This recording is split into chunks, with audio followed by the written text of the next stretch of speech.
Mr. Speaker, this is by no means my first visit to Washington, D.C., the capital of this great republic. It is, in fact, my 20th visit to the United States and my first as King and head of the Commonwealth. This is a city which symbolizes a period in our shared history, or what Charles Dickens might have called a tale of two Georges.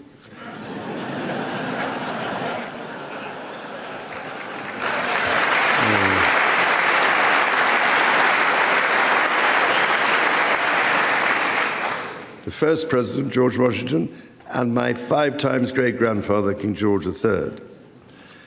King George, as you know, never set foot in America, and please rest assured, ladies and gentlemen, I am not here as part of some cunning rearguard action.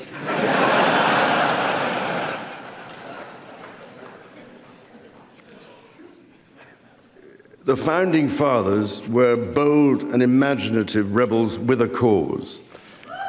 250 years ago, or as we say in the United Kingdom, just the other day,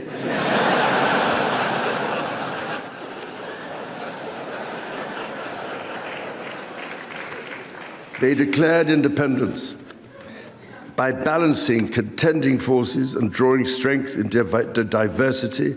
They united 13 disparate colonies to forge a nation on the revolutionary idea of life, liberty, and the pursuit of happiness.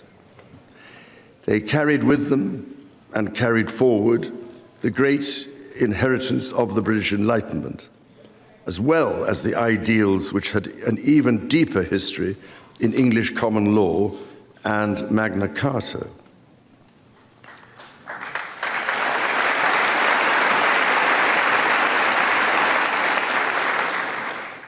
These roots run deep, and they are still vital. Our Declaration of Rights of 1689 was not only the foundation of our constitutional monarchy, but also provided the source of so many of the principles reiterated, often verbatim, in the American Bill of Rights of 1791. And those roots go even further back in history.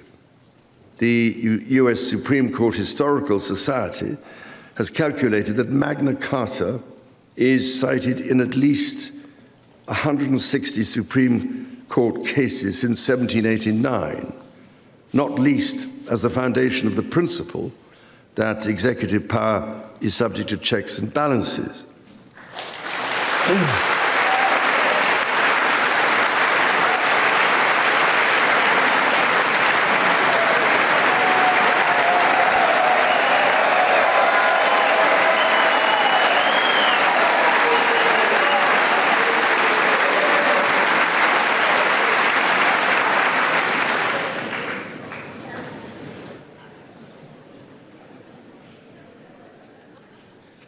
This is the reason why there stands a stone by the River Thames at Runnymede, where Magna Carta was signed in the year 1215. This stone records that an acre of that ancient and historic site was given to the United States of America by the people of the United Kingdom to symbolize our shared resolve in support of liberty and in memory of President John F. Kennedy.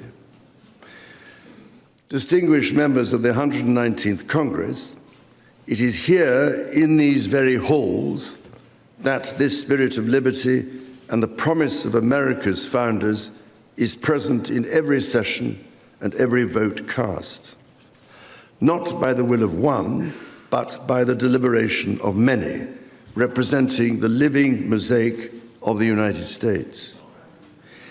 In both of our countries, it is the very fact of our vibrant, diverse, and free societies that gives us our collective strength, including to support victims of some of the ills that so tragically exist in both our societies today.